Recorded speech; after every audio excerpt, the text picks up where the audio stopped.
देखिए अभी जो हम सिलेबस जो समझा रहे हैं कैलकुलस का, ये सिलेबस दोनों क्लास का है, क्लास 11th का भी और क्लास 12th का भी। मतलब 11th और 12th दोनों क्लास का मिला करके ये सिलेबस हम समझा रहे हैं। तो अभी तक में हमने क्या कहा कि पूरे 11th और 12th में कैलकुलस में जो पढ़ना है यही तीन चीज पढ़ना है। सबसे पहला हो गया लिमिट, जिसको हिंदी में कहते हैं सीमा। दूसरा हो गया डिफरेंशिएशन, जिसको हिंदी में कहते हैं अवकलन। और तीसरा है इंटीग्रेशन, जिसको हिंदी में क्या कहते हैं, समाकलन। अगर फुल्ली क्लास 11th का बात किया जाए, सर 11th क्लास में क्या पढ़ना है, तो 11th क्लास में जो हम लोग को पढ़ना है वो पूरा का पूरा लिमिट पढ़ना है, पूरा का पूरा लिमिट। जो लिमिट है ये पूरे क्लास 11th का हो गया, पूरा 11th का, ये क्लास 11th का हो गया ये आपका लिमिट। इसके बाद क्लास 11th में डिफरेंशिएशन भी पढ़ना है, लेकिन डिफरेंशिएशन जो पढ़ना है वो केवल इंट्रोडक्शन। इंट्रोडक्शन का क्या मतलब कि डिफरेंशिएशन क्या है ये हम लोग यहाँ पर जानेंगे।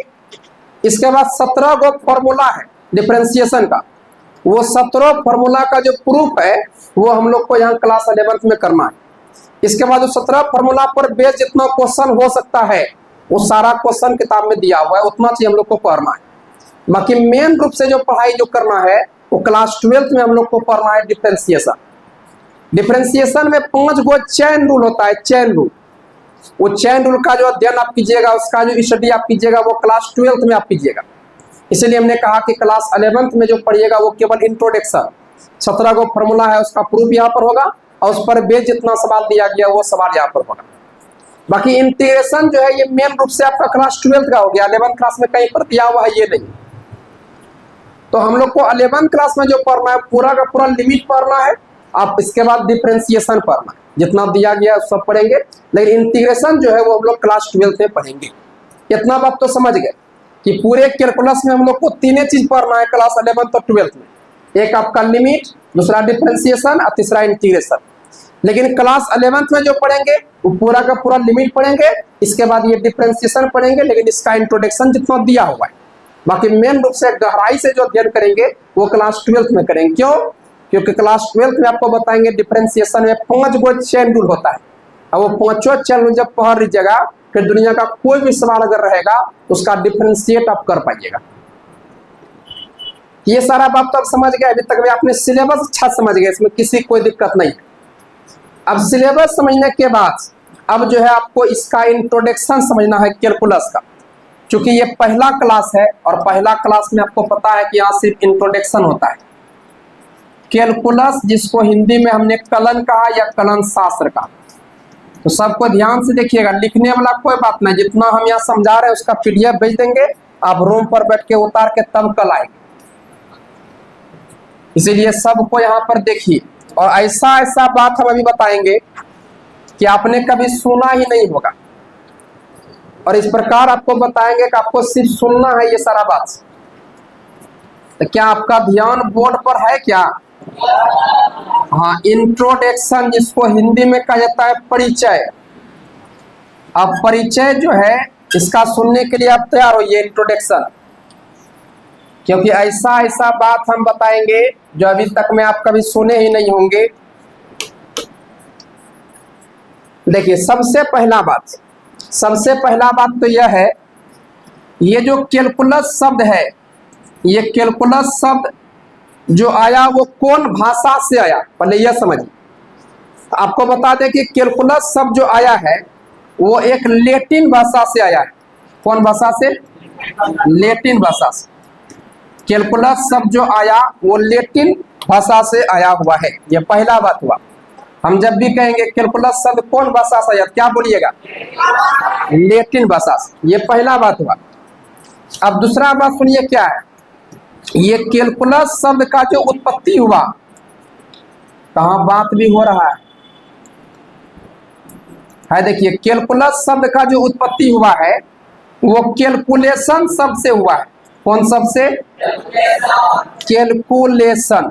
कैलकुलस शब्द की उत्पत्ति कैलकुलेशन शब्द से हुई है, ये बात तो आप समझ गए। तो अभी तक मैं जितना बात बोले हैं वो सारा बात अभी आपको याद करना है क्लासे में। अभी तक में 2 बात हम बोलबे किए, इसी में और भी बात हम ऐड करने जा रहे हैं। हमने कहा कैलकुलस शब्द जो आया है वो एक लैटिन भाषा से आया है और इसका जो मीनिंग जो होता है, कैलकुलस लैटिन भाषा से आया है, लेकिन कैलकुलस का जो मीनिंग होता है, इसका मीनिंग होता है स्मॉल स्टोन। स्मॉल स्टोन जिसको हिंदी में छोटा पत्थर कहा जाता है, छोटा पत्थर। इतना बात तो समझ गए कि कैलकुलस शब्द एक लैटिन भाषा से आया है जिसका अर्थ होता है स्मॉल स्टोन, छोटा पत्थर। फिर हमने क्या कहा, कैलकुलस शब्द का जो उत्पत्ति हुआ है वो आपका कैलकुलेशन शब्द से हुआ है। ये बात भी समझ गए। अब तीसरा बात जो बताने जा रहे हैं उसको सुनिए ध्यान से। ये जो कैलकुलस है इसका जो खोज हुआ था वो आपका 17वीं सेंचुरी में हुआ था। को पूछेगा कैलकुलस का खोज कौन सा शताब्दी में हुआ था, तो उसको बोलिएगा 17वीं शताब्दी में कैलकुलस का खोज हुआ था। 17वीं शताब्दी में कैलकुलस का खोज हुआ था। चलिए इतना बात तो समझ गए। अभी और भी बहुत सारा बात जानना है। चौथा बात, 1900 ईस्वी से पहले, 1900 ईस्वी से पहले जो है कैलकुलस का जो नाम था वो कैलकुलस नहीं था। 1900 ईस्वी से पहले कैलकुलस का नाम था स्पीड। क्या नाम था? स्पीड, जिसको हिंदी में चलन कहा जाता है। क्या कहा जाता है? चलन। और उस समय जो कैलकुलस का जो उपयोग किया जाता था वो अंतरिक्ष में आकाशीय पिंडों की दूरी मापने में किया जाता था। आकाशीय पिंडों की दूरी मापने में किया जाता था।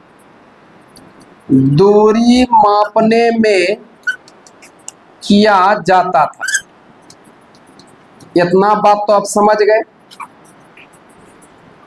अभी तक मैं क्या क्या बताया उसको पुनः रिपीट करता है। 4 बार 5 बार रिपीट करेंगे, तब तक रिपीट करते रहेंगे जब तक कि आपको याद नहीं हो जाता है। क्लास में सारा कुछ याद हो जाएगा तब ये क्लास से बाहर निकालेंगे। सबसे पहला बात यह बताइए, कैलकुलस जो आया वो कौन भाषा से? उसका अर्थ क्या होता है कैलकुलस का? स्मॉल स्टोन मतलब छोटा पत्थर, क्योंकि ये छोटे चीजों को, छोटे पत्थर को देख करके किसी चीज को समझने जैसा ये होता है। फिर हमने क्या कहा, कैलकुलस शब्द का जो उत्पत्ति हुआ है किससे? कैलकुलेशन शब्द से हुआ है। फिर तीसरा बात कहे कि कैलकुलस का जो खोज हुआ था, इसका डेवलप जो हुआ था कौन सा ईस्वी में?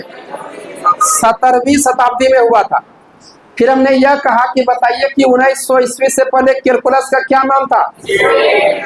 1900 ईस्वी से पहले कैलकुलस का नाम स्पीड था, चलन था। और उस समय कैलकुलस का जो उपयोग होता था वो अंतरिक्ष में आकाशीय पिंडों की दूरी मापने में किया जाता था। और आपको बता दें कि 1900 ईस्वी से पहले जो है कैलकुलस को विषय वस्तु के रूप में प्रयोग नहीं किया जाता था। ये बात बोले इसका क्या मतलब? 1900 ईस्वी से पहले कैलकुलस को जो है हम लोग अध्ययन नहीं करते थे।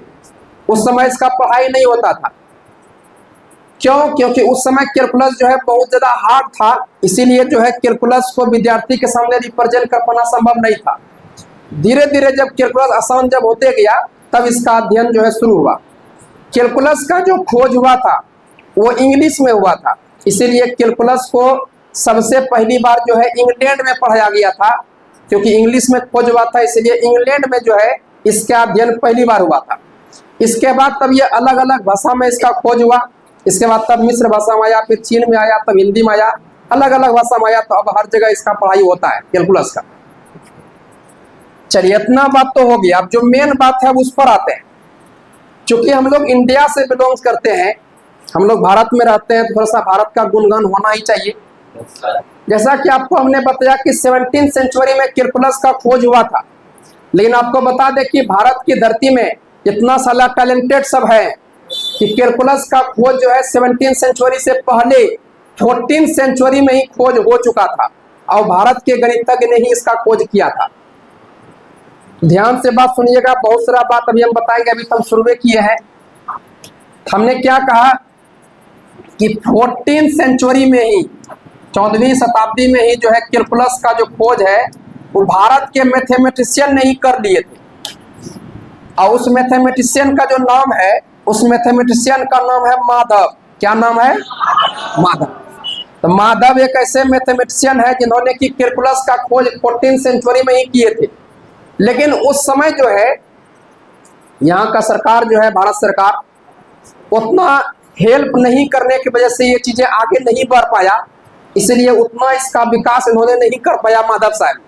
लेकिन कैलकुलस का खोज 14वीं सेंचुरी में ही जो है माधव साहब ने किए थे। अब बात करते हैं कि 17वीं सेंचुरी में कैलकुलस का जो खोज हुआ वो कौन कौन सा मैथमेटिशियन ने इसका खोज किया। तो 17वीं शताब्दी में कैलकुलस का जो खोज किया वो मेन रूप से दो मैथमेटिशियन का योगदान इसमें बहुत ज्यादा है। 14 17 सेंचुरी, कहीं बात भी हो रहा है क्या? बात होना ही नहीं चाहिए कि वो सब सिलेबस में है, ये नहीं है। यहाँ देखिएगा हम क्या बता रहे हैं ना बाबू, 17 सेंचुरी बारे में बता रहे हैं। यहाँ सुनिए ना, हम देखिए क्या बोले कि कैलकुलस का खोज जो है वो 17 सेंचुरी में हुआ था। और 17 सेंचुरी में जो खोज किया था वो दो महान गणितज्ञ ने किया था। वो कौन कौन सा गणितज्ञ ने किया था? एक किया था आइजैक न्यूटन साहब। न्यूटन साहब का नाम सुने हैं ना? हाँ जी, फिजिक्स में आप न्यूटन साहब का नाम सुने होंगे, बचपन से सुनते आ रहे हैं। और दूसरा है आपका लेबनीज साहब। कौन सा? लेबनीज। ये दोनों मैथमेटिशियन का जो योगदान है वो कैलकुलस के क्षेत्र में बहुत ज्यादा है। एक आपका आइजैक न्यूटन साहब, दूसरा कौन सा? लेबनीज साहब। ये दोनों कोई जो है 17 सेंचुरी में कैलकुलस का खोज किए थे। और ये दोनों का जो योगदान है कैलकुलस के क्षेत्र में बहुत ज्यादा है। इसके बारे में बहुत सारा बातें अभी हम बताएंगे, आप लोग सुनिएगा कहानी तो बहुत अच्छा भी आपको लगेगा। इसलिए सबका ध्यान यही बोर्ड पर होना चाहिए। अब जैसे हमने कहा कि 17 सेंचुरी में, तो बैटरी चार्ज नहीं है।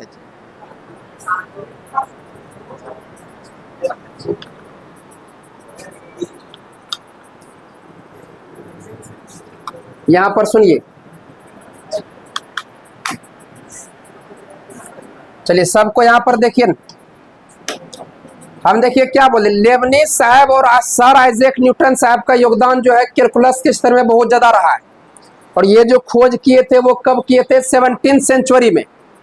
अब जैसे हमने कहा कि 17 सेंचुरी में ये दोनों मैथमेटिशियन ने खोज किया था, तो आपके दिमाग में एक तो बात चल रहा होगा, दोनों मिलके खोज किया होगा। लेकिन नहीं, ये दोनों कोई जो है सेम समय में जो है कैलकुलस का खोज कर रहे थे। लेकिन वो जो खोज हो रहा था वो इंडिपेंडेंट रूप में खोज हो रहा था, स्वतंत्र रूप में काम हो रहा था। मतलब लेबनीज साहब को पता नहीं था कि न्यूटन साहब कैलकुलस का खोज कर रहे हैं, और न्यूटन साहब को ये पता नहीं था कि लेबनीज साहब कैलकुलस का खोज कर रहे हैं। तो ये जो खोज जो हुआ है ये पूरा इंडिपेंडेंट रूप में काम हुआ है। इंडिपेंडेंट रूप में ये खोज हुआ है। इंडिपेंडेंट का मतलब हुआ स्वतंत्र।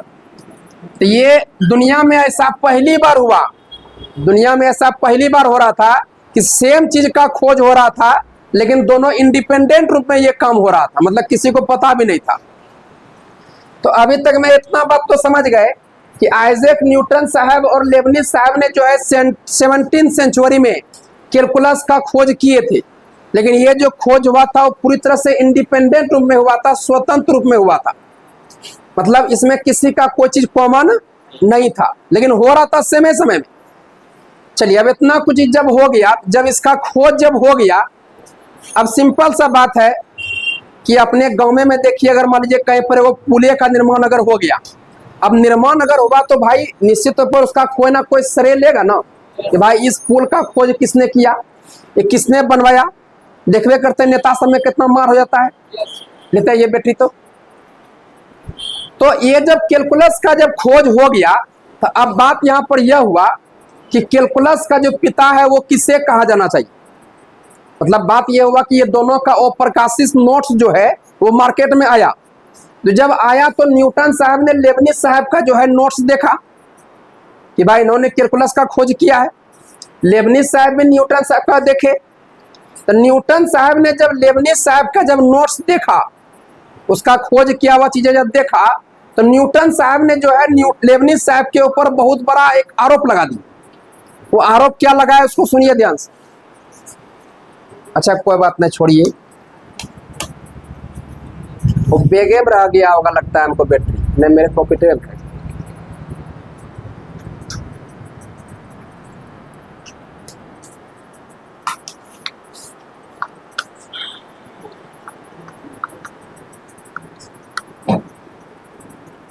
हाँ सुनिएगा हम क्या बोले।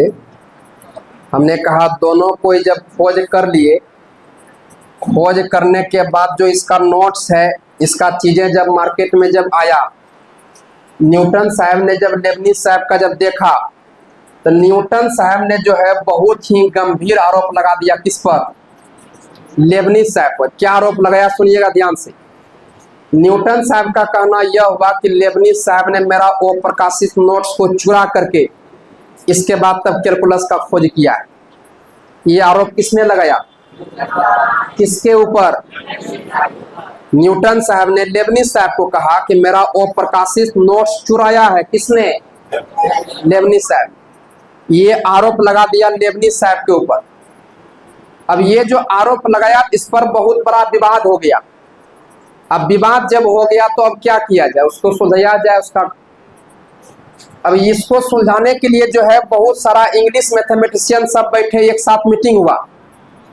उस मीटिंग में जब दोनों का चीजों को जब देखा गया, तो एक बात का पता यह चला कि न्यूटन साहब जो है अलग क्षेत्र में कैलकुलस का खोज कर रहे थे, और लेबनिज साहब जो है कैलकुलस का खोज अलग क्षेत्र में कर रहे थे। अब किस किस चीज में खोज हो रहा था उसको समझा जाए। न्यूटन साहब ने जो है फिजिक्स की दुनिया में कैलकुलस को लागू करना चाह रहे थे। मतलब फिजिक्स की दुनिया में कैलकुलस को जो लागू किया है वो किसने किया? आइजैक न्यूटन साहब। तो आइजैक न्यूटन साहब ने जो कैलकुलस का खोज कर रहे थे, इन्होंने क्या कर रहे थे? फिजिक्स की दुनिया में किसको लागू कर रहे थे? कैलकुलस को। और लेबनिज साहब क्या कर रहे थे? तो लेबनिज साहब जो है डेरिवेटिव जो है, डेरिवेटिव मतलब डिफरेंशिएशन, डिफरेंशिएशन का जो एप्लीकेशन है उसी पर इसका काम चल रहा था। यानी डेरिवेटिव के एप्लीकेशन पर काम हो रहा था। किसका? लेबनिज साहब। तो देखिए दोनों का चीज अलग अलग हुआ कि नहीं। ये न्यूटन साहब ने जो है फिजिक्स की दुनिया में कैलकुलस को लागू करना चाह रहे थे, और ये लेबनिज साहब जो है डेरिवेटिव का एप्लीकेशन, जो हम लोग क्लास 12 में पढ़ेंगे, उस पर इसका काम चल रहा था लेबनिज साहब का। जब दोनों का चीजों को जब मिलाया गया, देखा गया, एक बात का स्पष्ट हो गया बात कि ये लेबनिज साहब जो है न्यूटन साहब का कोई भी वो प्रकाशित नोट्स को चुराया हुआ नहीं है। दोनों कोई अलग अलग क्षेत्र में काम हो रहा है, इसीलिए चुराने वाला तो कोई बातें नहीं है। इतना बात तो समझ गए। ये झगड़ा जो चल रहा था, विवाद जो चल रहा था, ये पूरा तरह से समटा गया। अब एक बात पर विवाद यह हुआ कि अब यह बताइए कि कैलकुलस का जो पिता है, कैलकुलस का जो जनक है, कैलकुलस का जो फादर है, वो कौन सा मैथमेटिशियन को कहा जाना चाहिए? तो देखिए कैलकुलस के क्षेत्र में जो है बहुत सारे मैथमेटिशियन का योगदान रहा है, लेकिन उसमें से सबसे ज्यादा योगदान अगर रहा है तो वो आपका दो मैथमेटिशियन का रहा है। एक आपका आइजैक न्यूटन साहब का, दूसरा लेबनिज साहब का। इसीलिए ये बात का स्पष्ट हुआ कि कैलकुलस का पिता जो है दोनों मैथमेटिशियन को कहा जाना चाहिए, आइजैक न्यूटन साहब को भी और लेबनिज साहब को। तो अब जब भी आपसे पूछा जाएगा कि बताइए कि कैलकुलस का जो फादर है, कैलकुलस का जो पिता है, कैलकुलस का जो जनक है, वो कौन सा मैथमेटिशियन को कहा जाता है, तो आपको दोनों का नाम लेना है। एक आपका आइजैक न्यूटन साहब, दूसरा किसका? लेबनिज साहब। बात समझ गए? ये जितना बात बताए सारा बात आपको याद हुआ? अब क्या क्या बोले उसको पुनः एक बार सुनिए, तब ना आगे बढ़ेंगे। हाँ सुनिए बाबू, हमने कहा कि कैलकुलस शब्द जो आया वो कौन भाषा से? सबको बोलिए, थोड़ा जोरदार आवाज बोलिए। कैलकुलस शब्द कौन भाषा से आया? लैटिन भाषा से। इसका क्या मीनिंग होता है? स्मॉल स्टोन मतलब छोटा पत्थर, यही ना। फिर हमने यह कहा कि कैलकुलस शब्द का उत्पत्ति कौन शब्द से हुआ है? कैलकुलेशन शब्द से हुआ है। फिर हमने यह कहा कि कैलकुलस का जो खोज जो हुआ था कौन शताब्दी में? 17वीं शताब्दी में इसका खोज हुआ था। और 17वीं शताब्दी में जो खोज किया था वो मेन रूप से कौन सा मैथमेटिशियन ने? आइजैक न्यूटन और लेबनिज। आइजैक न्यूटन और लेबनिज साहब दोनों ने जो है 17वीं सेंचुरी में मतलब सेम समय में कैलकुलस का खोज किए थे। ये जो खोज किया था क्या गठबंधन सरकार था क्या? नहीं, दोनों ने सेम समय में खोज किया लेकिन अलग अलग खोज किया, इंडिपेंडेंट रूप में खोज किया। हम जो बोले सबको समझे कि नहीं? अच्छा यह बताइए कि 1900 ईस्वी से पहले कैलकुलस का क्या नाम था, जिसको हिंदी में क्या कहते हैं? और उस समय कैलकुलस का यूज जो होता था वो कहां पर होता था? अंतरिक्ष में आकाशीय पिंडों की दूरी मापने में ज्ञात किया जाता था, मतलब यूज किया जाता था। अभी भी इसका यूज कैलकुलस का हर क्षेत्र में किया जाता है। कैलकुलस का उपयोग का बात अगर किया जाए तो कैलकुलस का यूज जो है फिजिक्स में होता है। फिजिक्स में कभी कभी आप लोग d/dx पढ़ते हैं कि नहीं, रेट ऑफ चेंज। इसके बाद कभी कभी आप लोग दुमैया शब्द देखे हैं कि नहीं? अभी ना देखे हैं? इसी को इंटीग्रेशन कहते हैं। क्या कहते हैं? अच्छा सर का ये बताए थे कि ये क्या लिखा हुआ है एक्चुअल में? क्या लिखा है? अरे भाई इंटीग्रेशन लिखा है लेकिन ये लिखते क्या है? किसका? हाँ एस है, एस। एक्चुअल में ये लिखा हुआ है दुमैया सांप, ये एस लिखा है। क्या लिखा हुआ है? एस। अब क्यों लिखा है समझिए, क्योंकि इंटीग्रेशन का मतलब होता है समेशन। इंटीग्रेशन का क्या मतलब होता है? और समेशन का पहला अक्षर क्या है? इसीलिए जो है समेशन का पहला लेटर एस को जो है इंटीग्रेशन के सिंबल के रूप में यूज किया जाता है। हम जो बोले सबको समझे? ये जो दुमैया सांप देख रहे हैं ये एक्चुअल में क्या लिखा हुआ है? और ये एस का पूरा नाम क्या होता है? समेशन। बात सबको समझे? हाँ चलिए अब वर्तमान समय में बात किया जाए कि वर्तमान समय में कैलकुलस का क्या यूज है। तो वर्तमान समय में कैलकुलस का यूज जो है हर क्षेत्र में किया जाता है। फिजिक्स में, केमिस्ट्री में, बड़े बड़े इंजीनियरिंग क्षेत्र में कैलकुलस का उपयोग होता है। मतलब जिस जगह पर साइंस का उपयोग है तो समझिए वहां कैलकुलस का उपयोग है। नासा का नाम सुने हैं कि नहीं? वहां पर भी कैलकुलस का उपयोग होता है। बात सबको समझ गए? चलिए इतना कुछ होने के बाद हमने क्या कहा कि 14वीं सेंचुरी में ही भारत के एक महान गणितज्ञ थे जिन्होंने कैलकुलस का खोज किए थे। उस मैथमेटिशियन का क्या नाम है? माधव। इसका पूरा नाम होता है आर माधव। इसको आर माधव कहते हैं, लेकिन माधव भी कहिए कोई दिक्कत नहीं। ये 14वीं सेंचुरी में ही भारत के मैथमेटिशियन थे माधव साहब जिन्होंने कैलकुलस का खोज किया था। चलिए इतना कुछ होने के बाद हमने कहा 17वीं सेंचुरी में जो है आइजैक न्यूटन साहब और लेबनिज साहब ने जो है एक स्वतंत्र रूप में जो है कैलकुलस का खोज किए थे। न्यूटन साहब ने लेबनिज साहब के ऊपर बहुत ही गंभीर आरोप लगाए थे कि हमारा जो अप्रकाशित नोट्स है वो लेबनिज साहब ने चुराया है। लेकिन जब मीटिंग जब हुआ तो उसमें यह बात पूरा तरह से स्पष्ट हो गया कि लेबनिज साहब ने जो है न्यूटन साहब का कोई भी अप्रकाशित नोट चुराया हुआ नहीं है। क्यों नहीं है? क्योंकि भाई न्यूटन साहब जो क्या है, न्यूटन साहब फिजिक्स की दुनिया में किसको लागू किए? कैलकुलस। आज जो फिजिक्स में जो कैलकुलस पढ़ते हैं किसका दिया अवदान है? न्यूटन साहब का। इसके बाद लेबनिज साहब जो है डेरिवेटिव का जो एप्लीकेशन है, एप्लीकेशन दोनों का होता है, इंटीग्रेशन का भी और डिफरेंशिएशन का भी। तो एप्लीकेशन जो होता है डेरिवेटिव का उस पर इसका काम चल रहा था लेबनिज साहब का। हालांकि इंटीग्रेशन को सबसे पहली बार जो इंट्रोड्यूस किए हैं वो लेबनिज साहब ही किए हैं, वो आगे चल के बताएंगे। लेकिन इतना बात बताने का मतलब यह हुआ कि आप यह बात समझ सकें कि इसका अलग चीज में खोज चल रहा था, इसका अलग चीज में खोज का चल रहा था, इसमें कॉमन वाला कोई बात नहीं था। इसीलिए ये जो आरोप लगाया गया था चुराने वाला ये बिल्कुल गलत साबित हो गया। बात समझ गए? अब अगर कभी भी आपसे पूछा जाएगा बताइए कि कैलकुलस का पिता या फादर या जनक किसे कहा जाता है, बता सकते हैं ना? किसको? Sir Isaac Newton. दूसरा कौन सा? लेबनिज। बात समझ गए? तो आइजैक न्यूटन कहिए या फिर सर आइजैक न्यूटन कहिए, सेम बात है। सर का जो है आइजैक न्यूटन साहब को सर का खिताब मिला था, इसीलिए इसके आगे सर लगाया जाता है। ये बात तो सभी कोई समझ गए? इतना बात तो जितना बताए सब समझिए ना गए, किसी कोई दिक्कत है? चलिए इतना कुछ होने के बाद चलिए अब ये तो एक छोटा सा इंट्रोडक्शन था जो आप समझ गए अब इसको टॉपिक को थोड़ा आगे बढ़ाते हैं। देखिए, जिस तरह से धरती पर जिंदा रहने के लिए सांस का आवश्यकता है, सांस जिस दिन बंद उस दिन धरती से खत्म, उसी तरह से कैलकुलस पढ़ने के लिए जो है एक इंपॉर्टेंट टॉपिक का जरूरत है। अब वो कौन सा टॉपिक है? Variable and constant. कौन सा? Variable and. अरे भाई, हमारा सारा बात सुन रहे हैं क्या? हाँ, हमने कहा ये बहुत ही इंपॉर्टेंट टॉपिक है, वेरिएबल एंड कांस्टेंट। वेरिएबल को हिंदी में कहते हैं चर और कांस्टेंट को हिंदी में कहते हैं अचर। ये बात तो समझ गए। मतलब दुनिया का कोई भी सवाल जब पढ़िएगा आप कैलकुलस में, तो उसमें हर सवाल में जरूरत पड़ेगा वेरिएबल और कांस्टेंट का।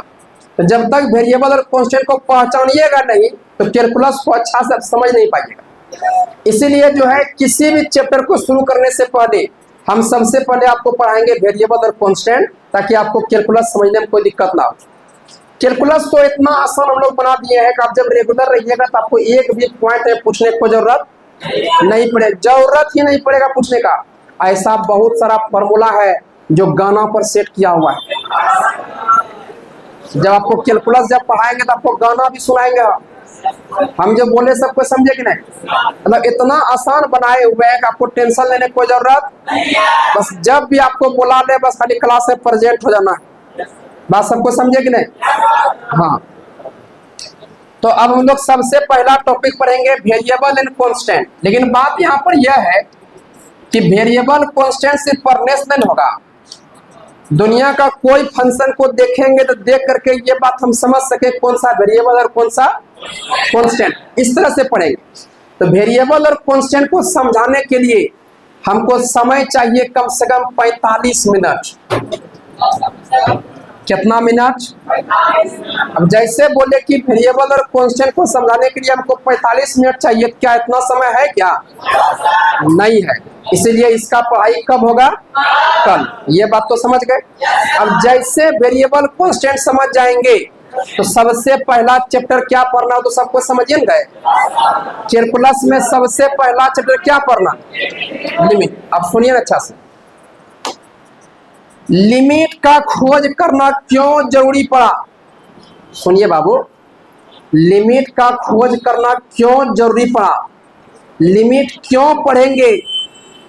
लिमिट का क्या अर्थ होता है? लिमिट को कितना तरीके से लिख सकते हैं? लिमिट का डिफिनेशन क्या है? ये सारा कुछ आपको बताया जाएगा। लेकिन ये कब बताएंगे? जब हम लोग अच्छा समझ जाएंगे वेरिएबल और कांस्टेंट। बात सबको समझे कि नहीं? अच्छा, आज जो इंट्रोडक्शन क्लास हुआ तो सारा कुछ आपको याद हुआ? अच्छा, ये अगर दो बात पूछेंगे तो क्या बता सकते हैं? चलिए बताइए, 1900 ईस्वी से पहले कैलकुलस का क्या नाम था? इसको हिंदी में क्या कहते हैं? अच्छा, कैलकुलस शब्द का जो उत्पत्ति हुआ था कौन शब्द से? ओ भाई, कौन सा शब्द से? कैलकुलेशन। कौन सा? कैलकुलेशन। और ये कौन भाषा से आया था? जिसका अर्थ क्या होता है? स्मॉल, जिसको हिंदी में क्या कहते हैं? छोटा पत्थर। अच्छा, कैलकुलस का जो खोज हुआ था भारत की धरती पर कौन सा शताब्दी में? 14th सेंचुरी में। कौन सा मैथमेटिशियन ने खोज किया था? माधव। केरल के रहने वाले थे। केरल के, कहाँ के? केरल के रहने वाले मैथमेटिशियन थे। इन्होंने ही खोज 14th सेंचुरी में ही किया था। इतना बात तो समझ गए। वर्तमान समय में कैलकुलस का क्या यूज है सबको समझ गए ना? वर्तमान समय में कैलकुलस का यूज फिजिक्स की दुनिया में, केमिस्ट्री की दुनिया में, बड़े बड़े इंजीनियरिंग क्षेत्र में, जितना भी आप देख रहे हैं कंप्यूटर वगैरह जो पढ़ते हैं वहां पर भी कैलकुलस का यूज है। मतलब साइंस का यूज जहां पर भी है तो वहां पर कैलकुलस का यूज है। बात सबको समझ गए? चलिए, इतना कुछ होने के बाद अच्छा, इसके बाद यह बताइए कैलकुलस का जो जनक है वो किसे कहा जाता है? सर आइजैक न्यूटन, दूसरा लेबनिज। इतना बात समझ गए? चलिए, इतना कुछ होने के बाद अब आप यह बताइए कैलकुलस में जो पढ़ना है वो कितना चैप्टर? सबसे पहला कौन सा? जिसको हिंदी में क्या कहते हैं? दूसरा कौन सा? जिसको हिंदी में, तीसरा कौन सा? जिसको हिंदी में अच्छा यह बताइए, क्लास 11th में इंटीग्रेशन पढ़ना है क्या? नहीं। कौन सा क्लास में पढ़ना है? 11th में पूरा क्या पढ़ना है? और दूसरा डिफरेंशियल पूरा पढ़ना है क्या? केवल क्या पढ़ना है? पूरा जो पढ़ाई होगा इंटीग्रेशन और डिफरेंशियल का, वो क्लास 12th में होगा। बात समझ गए? एक बात और सुनिए, जैसे बचपन क्लास में जो है आपने जोड़ घटा सीखा ना, मैथमेटिकल ऑपरेशन आपने 4 गो सीखा है। के गो? सुनिए ध्यान से क्या बोल रहे हैं। हमने कहा अभी तक में मैथमेटिकल ऑपरेशन गणितीय संक्रिया जो पढ़े हुए हैं वो 4 गो पढ़े हुए हैं। कौन कौन सा पढ़े हैं सुनिए। एक हुआ आपका जोड़, दूसरा घटा, गुणा और ये 4 गो आपने पढ़ा हुआ है मैथमेटिकल ऑपरेशन। इसी चारों मैथमेटिकल ऑपरेशन के कॉम्बिनेशन से हम लोग 2 गो और मैथमेटिकल ऑपरेशन पढ़ेंगे। कौन कौन सा पढ़ेंगे? एक पढ़ेंगे dy by dx, dy by और dy बाई dx को ही कहा जाता है डिफरेंशिएशन। क्या कहा जाता है? डिफरेंशिएशन। और तीसरा जो हम लोग पढ़ेंगे, वो दूसरा जो पढ़ेंगे वो पढ़ेंगे इंटीग्रेशन। क्या पढ़ेंगे? इंटीग्रेशन क्या लिखा हुआ है सब बतेबे नहीं किए। तो बोलने का सेंस यहाँ पर यह है, इतना बात तो समझ गए। अब यहाँ सबसे मेन बात जो था वो तो पढ़वे नहीं किए। अब मान लीजिए पढ़ के जाइएगा, आपको पूछेगा कि भाई क्या पढ़ के आ रहे हो, आप तो बोलबे कीजिएगा वर्मा सर के यहाँ कैलकुलस पढ़ के आ रहे हैं। अब कोई तुरंत कह देगा बताइए कि व्हाट इज कैलकुलस, कैलकुलस क्या है, तो आप तुरंत फंस जाइएगा क्योंकि आपको बतेबे नहीं किया व्हाट इज कैलकुलस। अभी हम बताएंगे, सुनिएगा। देखिए सबसे पहली बात कि व्हाट इज कैलकुलस, कैलकुलस क्या है? सब कुछ सुन रहे हैं क्या? हाँ, कैलकुलस क्या है मतलब कलन क्या है? सुनिए ध्यान से, याद कीजिए जब पहला क्लास लिए थे आप सबका, वहां पर हम बताए थे कि ये जो आपका ट्रिगोनोमेट्री है, ये जो प्रोबेबिलिटी है, ये जो मैथमेटिकल रीजनिंग है, ये जो स्टैटिक्स है, इसके बाद ये जो कैलकुलस है, इस सब का सब ब्रांच है। इस सब का सब क्या है? ब्रांच। तो ये कैलकुलस, ज्योमेट्री, प्रोबेबिलिटी जितना चीज देख रहे हैं सब का सब ब्रांच है। ये ब्रांच जिसको हिंदी में शाखा कहते हैं, ये ब्रांच जो है वो ब्रांच किसका है? ये मैथ का ब्रांच है। किसका ब्रांच? मैथ। ये सब बात नहीं बताए थे।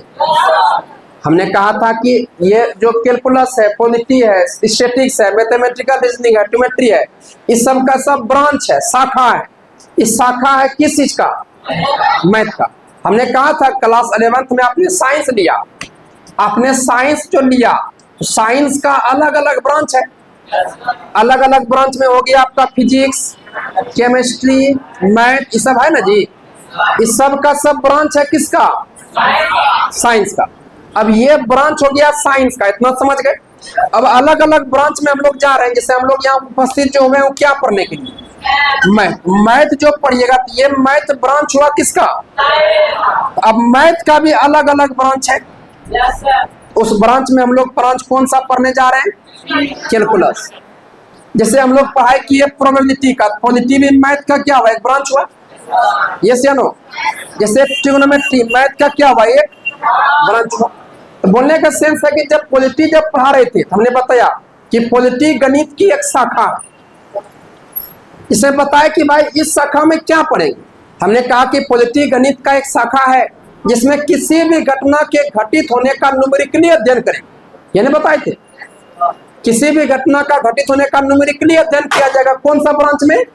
प्रोबेबिलिटी में। यही ना। अब बात है कि हम लोग जो पढ़ाई कर रहे हैं कैलकुलस, ये आपका कैलकुलस ब्रांच हो गया किसका? किसका?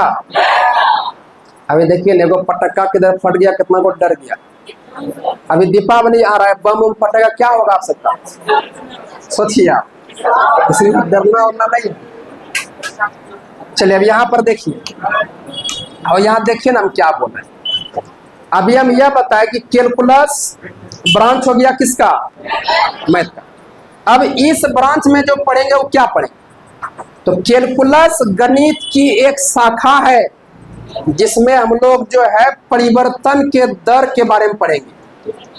परिवर्तन की दर, rate of change, rate of change. तो अब अगर कोई कहेगा कैलकुलस क्या है बताओ, तो उसको बोलना है कैलकुलस गणित की एक शाखा है जिसमें किसी भी फंक्शन का परिवर्तन के दर के बारे में अध्ययन किया जाएगा। तो क्या ये डिफिनेशन याद हुआ आपको? कैलकुलस गणित का क्या है? कैलकुलस गणित का एक, कैलकुलस गणित का एक जिसमें किसी भी फंक्शन के रेट ऑफ चेंज, परिवर्तन की दर के बारे में अध्ययन किया जाएगा। क्या ये डिफिनेशन सबको याद हुआ? बोलिए कैलकुलस गणित की एक, कैलकुलस गणित की एक, कैलकुलस गणित की एक जिसमें किसी भी फंक्शन का परिवर्तन की दर, रेट ऑफ चेंज के बारे में हम लोग क्या करेंगे? अध्ययन करेंगे, स्टडी करेंगे। इतना बात सबको समझे? चलिए बहुत अच्छा। अब कोई पूछेगा व्हाट इज कैलकुलस, तो उसको बता सकते हैं। तो आज जितना इंट्रोडक्शन बताए सब समझ न गए? किसी कोई दिक्कत है? अगर ये सारा बात हम पूछेंगे तो क्या बता सकते हैं? कौन कौन बोलिएगा? हाथ खड़ा कीजिए, तो हाथ खड़ा कीजिए। देखिए क्लास के हर स्टूडेंट का हाथ खड़ा है। तो अब हम किससे पूछें? बेटा इन्हें छूना है, खाली हाथ खड़ा करना है। कौन बोलिएगा? हाथ खड़ा कीजिए। हाँ, पहले लड़की से हमेशा कर। चलिए तब खड़ा होइए आप।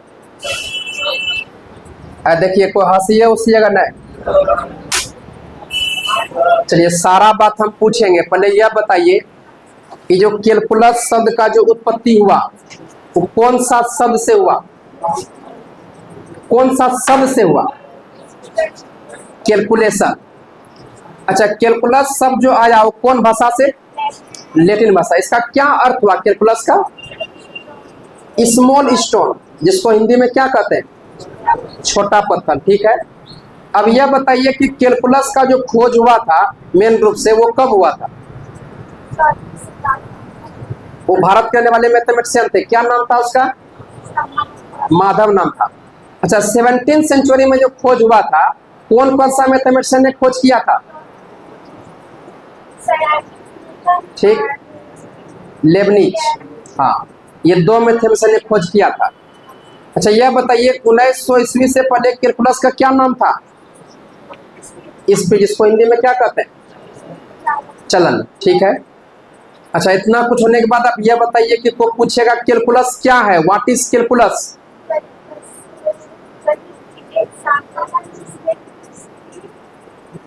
फंक्शन का, फलन का, रेट ऑफ चेंज, परिवर्तन की दर के बारे में अध्ययन करना, ये ना। चलिए बहुत अच्छा। ये सारा कुछ तो बताइए ना दी, इसके लिए ताली उली बजा लीजिए आप।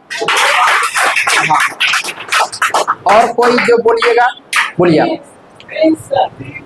हम आएंगे सबके पास। आप बोलिए, बोलिए कैलकुलस का पिता किसे कहा जाता है?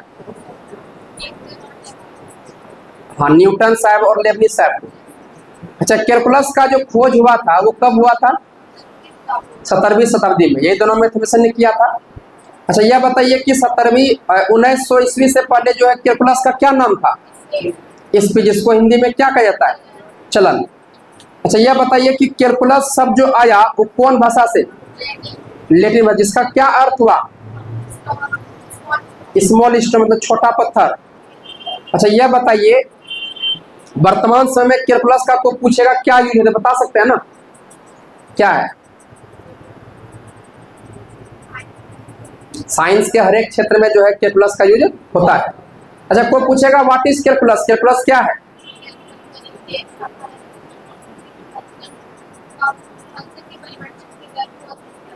हाँ बिल्कुल सही बात। चलिए अच्छा ये बताइए गणित जो है, भारत के गणितज्ञ एगो थे जिन्होंने 14वीं सेंचुरी में कैलकुलस का खोज किया था, क्या नाम था उसका? माधव। सब बात तो सही है ना? बोली। हाँ, इसके लिए ताली बजा सकते हैं आप। चलिए और कोई बोलिए, आप बोलिए। चलिए कोई बात नहीं, उधर लड़का समय पीछे में। कौन कौन बोलिएगा, हाथ खड़ा कीजिए बाबू। सब कोई प्रिंसे का हाथ खड़ा कर रहा है, देख रहे हैं बीच में बैठाया है, इधरों से हाथ रख रहा है, इधरों से रख रहा है। चलिए खड़ा होइए तब। अच्छा बोलिए क्या देख, अरे वर्मा सर जब पढ़ा दिया तो दिक्कत है जी तब। अच्छा यह बताइए कैलकुलस जो आया वो कौन सा भाषा से आया? लैटिन भाषा। लैटिन भाषा से। कैलकुलस शब्द का जो डिराइव हुआ है कौन शब्द से? इसका उत्पत्ति जो हुआ है कौन शब्द से? तो लैटिन भाषा हुआ। कौन शब्द क्या? कैलकुलेशन हुआ, जिसका क्या मीनिंग हुआ? इसका कैलकुलस का क्या अर्थ? Small stone. Small stone. Calculus का फादर किसे कहा जाता है? Isaac Newton. दूसरा लेबनिज है ना। अच्छा कैलकुलस का खोज को पूछेगा कब, कौन सा शताब्दी में हुआ था, बता सकते हैं कौन सा? 17th century.